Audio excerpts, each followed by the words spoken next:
Suasana tegang menyelimuti kawasan perbatasan Israel pada dini hari ketika sirene peringatan bahaya berbunyi panjang. Langit yang semula tenang mendadak diterangi cahaya kilatan rudal yang meluncur dari arah Iran. Dalam hitungan detik, ledakan besar mengguncang markas militer Israel Defense Forces.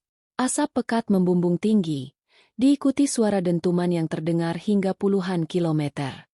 Di balik kepulan asap itu, ribuan pasukan IDF yang tengah bersiap dalam barisan mendadak tergeletak tak sadarkan diri. Tubuh mereka terhampar di tanah, sebagian tertimpa reruntuhan, sebagian lain terlempar akibat gelombang kejut yang begitu dahsyat. Beberapa kendaraan lapis baja terbakar hebat, menyisakan api yang menjilat hingga ke langit malam. Sumber militer lokal melaporkan bahwa setidaknya 1.000 tentara berada di area latihan ketika rudal Iran menghantam sasaran. Pemandangan yang tersisa hanyalah barisan panjang tubuh yang tidak bergerak, dengan suara jeritan samar dari mereka yang masih mencoba bertahan di antara kobaran api. Medis darurat segera dikerahkan, namun akses ke lokasi begitu sulit karena hantaman rudal telah meluluhlantakkan jalur utama menuju markas tersebut. Warga sipil di sekitar area juga merasakan guncangan dahsyat. Jendela rumah pecah, listrik padam, dan sebagian besar penduduk bersembunyi di ruang bawah tanah. Sementara itu, langit terus dipenuhi oleh asap hitam yang menandakan besarnya skala kehancuran. Informasi awal dari pihak keamanan menyebutkan bahwa serangan ini merupakan salah satu serangan paling mematikan dalam sejarah konflik kedua negara. Ribuan pasukan IDF yang semula dalam kondisi siaga kini berubah menjadi korban yang tak berdaya. Situasi mencekam masih berlangsung, dengan ambulans militer hilir mudik berusaha mengevakuasi para korban. Sementara suara ledakan kecil akibat amunisi yang terbakar terus terdengar di antara puing-puing markas. Setelah ledakan besar itu, suasana di lokasi kejadian semakin kacau. Tim penyelamat militer berusaha menembus puing-puing yang masih terbakar untuk mencapai para korban. Sirene ambulans meraung tak henti, bercampur dengan teriakan panik dari prajurit yang masih hidup. Asap pekat membuat jarak pandang sangat terbatas, sehingga banyak korban baru ditemukan setelah berjam-jam pencarian. 1.000 tentara IDF yang sebelumnya dalam kondisi siaga kini sebagian besar tidak lagi memberi tanda kehidupan. Puluhan tandu berjajar di lapangan terbuka, menampung korban yang berhasil dievakuasi. Beberapa di antaranya mengalami luka bakar serius, sementara yang lain tergeletak dalam kondisi tubuh penuh serpihan logam. Petugas medis kewalahan menghadapi jumlah korban yang sangat besar. Setiap ruang evakuasi darurat penuh sesak, dan tenda medis sementara didirikan untuk menampung gelombang korban yang terus berdatangan. Kesaksian seorang tentara yang selamat menyebutkan bahwa rudal datang begitu cepat tanpa sempat dicegat oleh sistem pertahanan udara. Ledakan pertama menghantam gudang persenjataan, memicu rentetan ledakan sekunder dari amunisi di dalamnya. Gelombang kejut dari ledakan tersebut membuat banyak tentara kehilangan kesadaran seketika, bahkan sebelum sempat melindungi diri. Di sisi lain, otoritas militer Israel langsung mengumumkan keadaan darurat nasional. Semua rumah sakit di wilayah utara diperintahkan membuka ruang tambahan untuk menampung korban yang dievakuasi.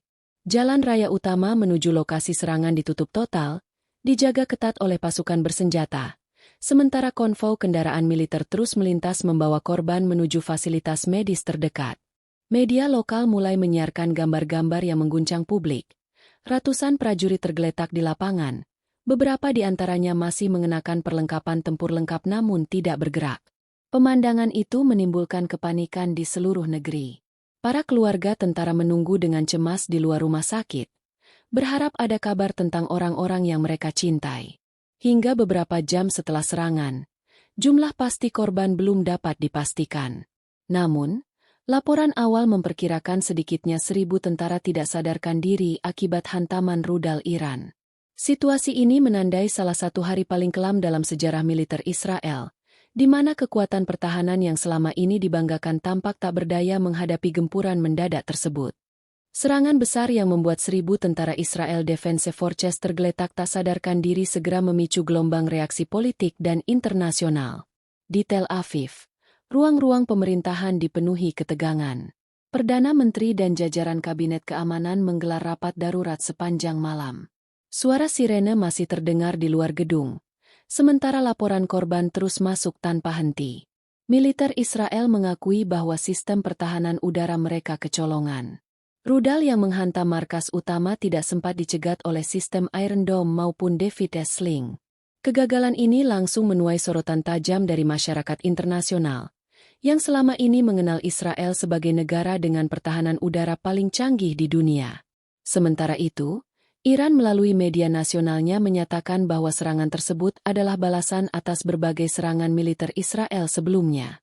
Mereka menegaskan bahwa target operasi adalah fasilitas militer, bukan warga sipil. Pernyataan ini membuat suasana diplomatik semakin panas. Negara-negara sekutu Israel segera mengutuk keras tindakan Iran, sementara sebagian negara lain menyerukan agar konflik tidak semakin meluas.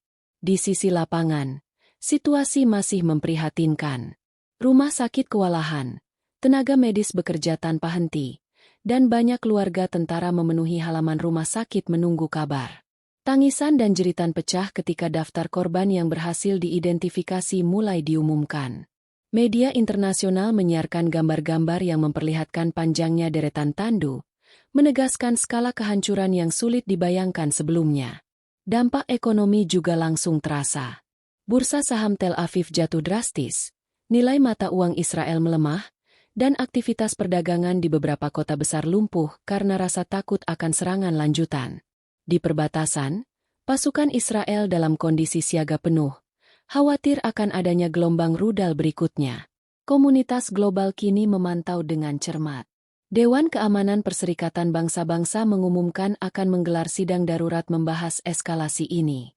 Negara-negara besar menyerukan deeskalasi, namun bayang-bayang perang skala besar semakin nyata. Bagi rakyat Israel sendiri, serangan ini menjadi pengingat betapa rentannya pertahanan mereka ketika berhadapan dengan serangan rudal yang terkoordinasi. 1.000 tentara yang tergeletak tak sadarkan diri akibat rudal Iran kini menjadi simbol dari tragedi militer terbesar dalam sejarah Israel modern. Peristiwa ini bukan hanya mencatat kerugian besar bagi militer, tetapi juga mengguncang kepercayaan publik terhadap kekuatan pertahanan negaranya. Dunia pun menunggu, apakah serangan ini akan menjadi titik balik menuju perundingan damai, atau justru awal dari konflik yang jauh lebih besar di kawasan Timur Tengah.